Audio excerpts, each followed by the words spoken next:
Hello students, welcome back to my YouTube channel. Dear students, कैसे हो आप सभी। मैं उम्मीद कर सकता हूं कि आप सभी लोग कुशल होंगे और अपनी स्टडी बहुत ही बेहतरीन तरीके से कर रहे होंगे।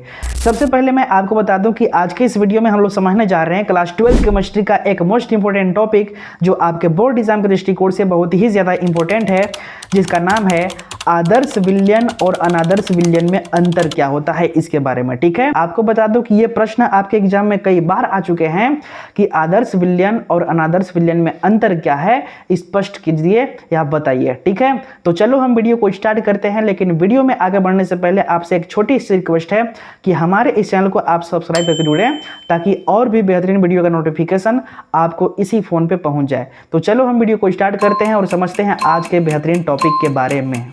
तो चलो हम समझते हैं आदर्श विलयन तथा अनादर्श विलयन में अंतर क्या होता है, इस बारे में। आप लोग ध्यान से देखेंगे, यहाँ पे हमने एक साइड लिखा हुआ है आदर्श विलयन, दूसरी साइड लिखा हुआ है अनादर्श विलयन। सबसे पहले आपको इसका डेफिनेशन आना चाहिए कि आदर्श विलयन क्या होता है और अनादर्श विलयन क्या होता है। जैसा कि हमने आपको पिछले वाले वीडियो में आदर्श विलयन और अनादर्श विलयन के बारे में एक्सप्लेन किया हुआ है डिटेल के साथ, जिसमें हमने आदर्श विलयन का डेफिनेशन, अनादर्श विलयन का डेफिनेशन और इन दोनों का जो गुण होता है इसके बारे में हमने एक्सप्लेन किया हुआ है। क्योंकि आपके बोर्ड एग्जाम में पूछता है कि आदर्श विलयन और अनादर्श विलयन जो है इसका गुण क्या होते हैं, लक्षण क्या होते हैं, इस बारे में। ठीक है, और साथ ही साथ हमने एक्सप्लेन किया हुआ है कि अनादर्श विलयन कितने प्रकार के होते हैं। आपको बता दूं कि अनादर्श विलयन दो प्रकार के होते हैं। पहला होता है धनात्मक विचलन दिखाने वाले विलयन और दूसरा होता है ऋणात्मक विचलन दिखाने वाला विलयन, और उसके भी बारे में हमने उसी वीडियो में डिटेल के साथ एक्सप्लेन किया हुआ है, जिसका लिंक मैंने आज के वीडियो के डिस्क्रिप्शन बॉक्स में हमने दे दिया है।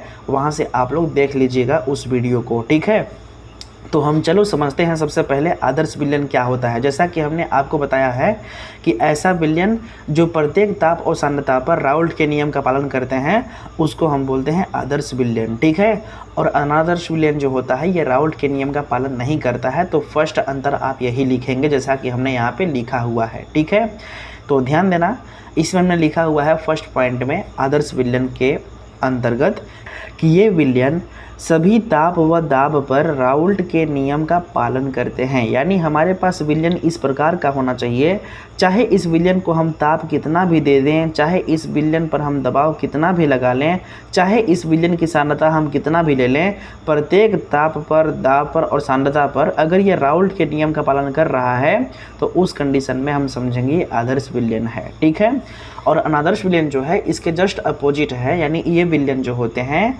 सभी ताप व दाब पर राउल्ट के नियम का पालन नहीं करते हैं, जैसा कि हमने आपको बता दिया है। ठीक है, अब समझिए नेक्स्ट पॉइंट, जिसमें इसमें क्या लिखा गया है कि इसका एंथैल्पी परिवर्तन शून्य होता है।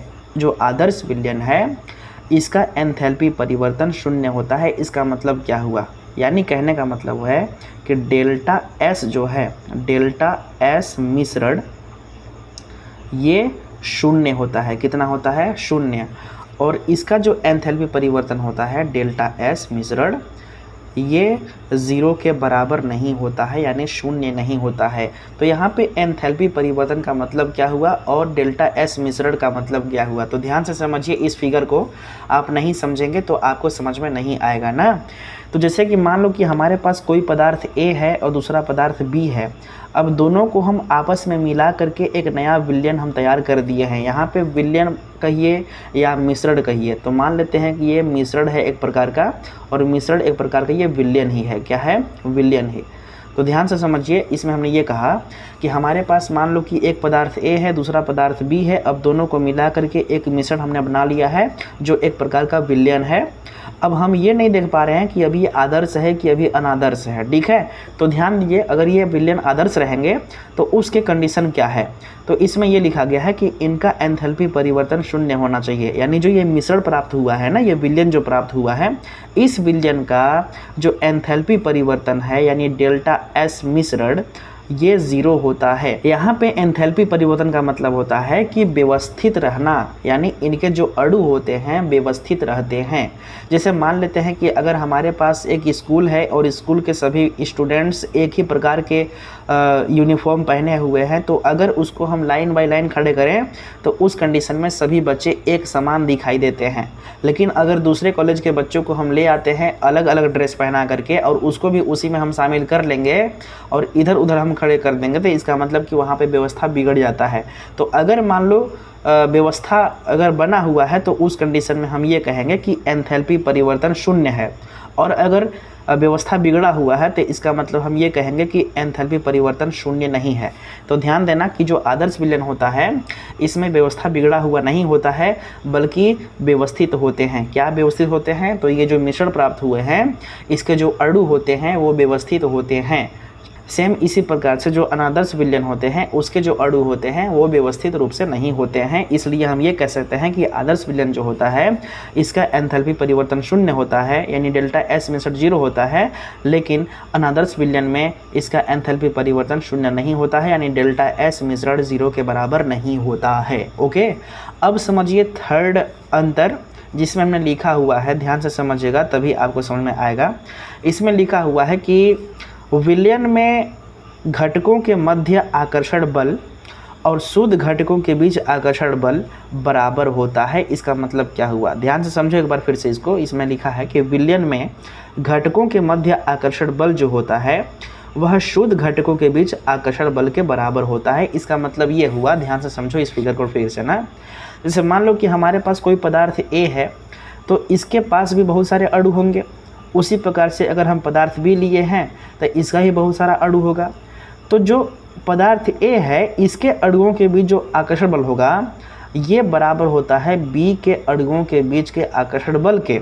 अब इन दोनों को मिलाने के बाद जो हमें मिश्रण प्राप्त हुआ है, इस मिश्रण के अंदर भी जो अणु है ए और बी के, उनके बीच भी जो आकर्षण बल होता है ये बराबर होता है। यानी ए के अणुओं के बीच आकर्षण बल बी के अणुओं के आकर्षण बल के बराबर होगा, और इन दोनों का जो आकर्षण बल होगा ये विलयन के आकर्षण बल के बराबर होगा। यानी इन सभी तीनों का जो आकर्षण बल है अणुओं का वो सेम होता है। यानी ए के अणुओं के बीच का आकर्षण बल बी के अणुओं के आकर्षण बल के बराबर होगा, और साथ ही साथ इन दोनों को मिलाने के बाद जो मिश्रण प्राप्त हुआ है उसके अणुओं के बीच का जो आकर्षण बल है वो भी बराबर होगा। यानी एक दूसरे के अणु सभी बराबर होते हैं। ठीक है, तो इसी बात को हमने यहाँ पे लिखा हुआ है कि विलयन में घटकों के मध्य आकर्षण बल जो होते हैं ना वो शुद्ध घटकों के बीच आकर्षण बल के बराबर होता है। शुद्ध घटक का मतलब होता है कि ए और बी ये शुद्ध अवस्था में है इस बार, तो शुद्ध जो घटक है इसके जो आकर्षण बल है ये तो बराबर रहेंगे ही, लेकिन इन दोनों को मिलाने के बाद जो विलयन हमें प्राप्त हुआ है, ठीक है, इसके अंदर जो घटक हैं ए और बी के, उनके बीच जो आकर्षण बल है उनके बराबर होता है। यानी तीनों आपस में बराबर ही होता है। ओके, यानी कहने का मतलब है यहाँ पे ए और ए के बीच का आकर्षण बल बराबर होगा बी और बी के आकर्षण बल के, और ये किसके बराबर होगा? जब ए और बी आपस में मिले हैं तो ए और बी के आकर्षण बल के बराबर होगा। यानी कि ए और ए इक्वल टू बी और बी, और ये इक्वल टू ए और बी, ये सब का होंगे बराबर होंगे।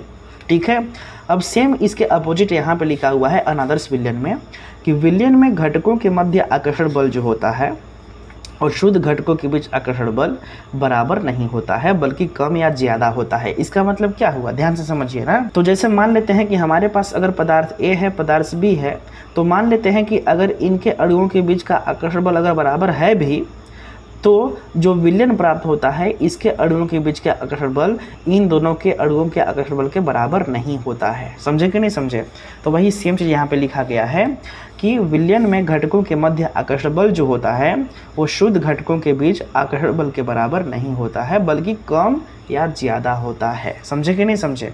तो जो बात हमने बोला है वही चीज़ यहाँ पे लिखा गया है। यानी कि ए और ए के बीच जो आकर्षण बल होता है ये बी और बी के बीच आकर्षण बल के बराबर तो हो सकता है, लेकिन जो इससे विलयन प्राप्त हुआ, विलयन यानी ए और बी, यानी ए और बी जब दोनों को आपस में मिला है तो उसे जो विलयन प्राप्त हुआ इसके बराबर ये नहीं होता है, आप ऐसा कह सकते हैं। ठीक है, तो अब समझो नेक्स्ट अंतर जो कि बहुत ही ज़्यादा इम्पोर्टेंट है। इसमें लिखा गया है, ध्यान से समझिएगा तभी आपको समझ में आएगा, कि दो घटकों को मिलाने पर प्राप्त विलयन का आयतन उन दोनों के आयतनों के योग के बराबर होता है। यानी जो आदर्श विलयन है, कहना ये चाह रहा है, ध्यान से समझिएगा तभी आपको समझ में आएगा, कि जैसे मान लो कि अगर आदर्श विलयन है तो उस कंडीशन में ये होगा कि जैसे मान लो हमारे पास अगर पदार्थ ए है, ये मान लेते हैं कि इसको हमने लिया है 3 लीटर, कितना लिया है 3 लीटर, और पदार्थ बी को हमने लिया है मान लेते हैं कि 5 लीटर, कितना 5 लीटर। तो जब इन दोनों पदार्थों को यहाँ पे हम मिलाएंगे और एक विलयन बनाएंगे तो इन दोनों को मिलाने के बाद कितना लीटर आएगा आयतन इसका, तो 3 और 5 8 लीटर, कितना 8 लीटर। तो कहने का मतलब है कि आदर्श विलयन ये कह रहा है कि अगर हम दो घटकों को मिलाएंगे यानी ए और बी को आपस में हम मिलाएंगे तो इनका जो आयतन है, ठीक है, इनका आयतन का जो योगफल होता है ना, ये विलयन के आयतन के बराबर होता है। यानी न तो आयतन घटता है और ना ही आयतन बढ़ता है। यानी 3 लीटर अगर ए लिए हैं, 5 लीटर बी लिए हैं, तो आयतन हमको 5 और 3 8 लीटर ही मिलेंगे, ना तो इससे कम रहेंगे ना तो ज़्यादा रहेंगे। लेकिन जो अनादर्श विलयन है ये वाला, इसके केस में होता ये है कि अगर 3 लीटर हम पदार्थ ए ले रहे हैं, 5 लीटर पदार्थ बी ले रहे हैं, तो जब इन दोनों को आपस में हम मिलाएंगे तो मिलना तो चाहिए था 8 लीटर, 3 और 5 8 लीटर, परंतु ये 8 लीटर हमको प्राप्त नहीं होता है, उससे कम या थोड़ा ज़्यादा प्राप्त होता है। यानी मान लो 7 लीटर या 9 लीटर इस तरह से प्राप्त होते हैं, यानी कम या ज़्यादा, यानी एक्चुअल उतना प्राप्त नहीं होता है जितना हमने डाला हुआ है। ओके, तो सेम यही चीज़ यहाँ पे लिखा गया है, ध्यान से समझिए। इसमें लिखा गया है कि दो घटकों को मिलाने पर प्राप्त विलयन का जो आयतन होता है ना, उन दोनों के आयतनों के योग के बराबर होता है। ये किसमें है, आदर्श विलयन में। लेकिन अनादर्श विलयन में क्या है, तो इसमें लिखा गया है कि दो घटकों को मिलाने पर प्राप्त विलयन का जो आयतन होता है ना, उन दोनों के आयतनों के योगफल के बराबर नहीं होता है। ठीक है, बल्कि कम या ज़्यादा होता है। यानी आप ऐसा कर सकते हैं कि आदर्श विलयन के लिए जो डेल्टा भी मिश्रण है, डेल्टा भी मिश्रण, ठीक है, ध्यान से समझिए, यानी जो मिश्रण है इसका जो आयतन है इसमें परिवर्तन नहीं होता है, यानी 0 के बराबर होता है। ठीक है, सेम इसी प्रकार से इसमें आप ऐसा लिख सकते हैं कि डेल्टा भी जो मिश्रण है, यानी मिश्रण का जो आयतन है ना, ये 0 के बराबर नहीं होता है, यानी कम या ज़्यादा होता रहता है। ठीक है, एक और लक्षण समझो, यानी अंतर इन दोनों में क्या क्या है इस बारे में, जो कि बहुत ही ज़्यादा इम्पोर्टेंट है। इसमें मैंने नहीं लिखा है लेकिन मैं लिख रहा हूँ।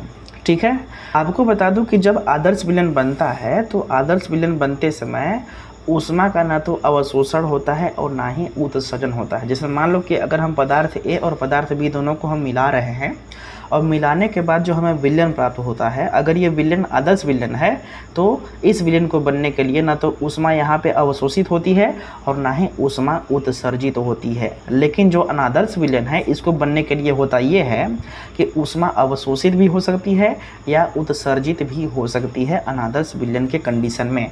तो आप इसमें 5वां अंतर ये लिख सकते हैं, शामिल कर सकते हैं कि जो डेल्टा एच मिश्रण जो होता है किसका, आदर्श विलयन का, ये 0 होता है। यहाँ पर डेल्टा एच का मतलब है कि जो हीट है, हीट में परिवर्तन जो होगा ये 0 के बराबर होगा, यानी हीट में परिवर्तन होता ही नहीं है। किसके, कौन सा विलयन के, तो आदर्श विलयन के ना। यानी आदर्श विलयन जब बनता है तो आदर्श विलयन बनने में हीट का ना तो आदान होता है ना प्रदान होता है, ना हीट अवशोषित होती है ना ही उत्सर्जित होती है।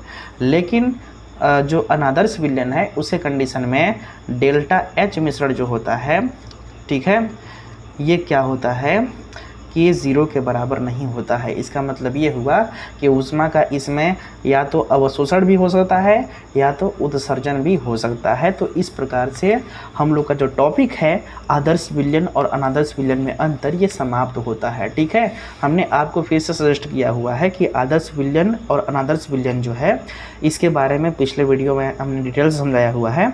आप अगर उस वीडियो को नहीं देखे हैं तो फिर से आपसे बोल रहे हैं कि आप उस वीडियो को देख लीजिएगा। ठीक है, या फिर स्क्रीन के ऊपर वो वीडियो आ रही होगी, आप वहाँ से भी देख लीजिए। उस पर क्लिक करके, ठीक है।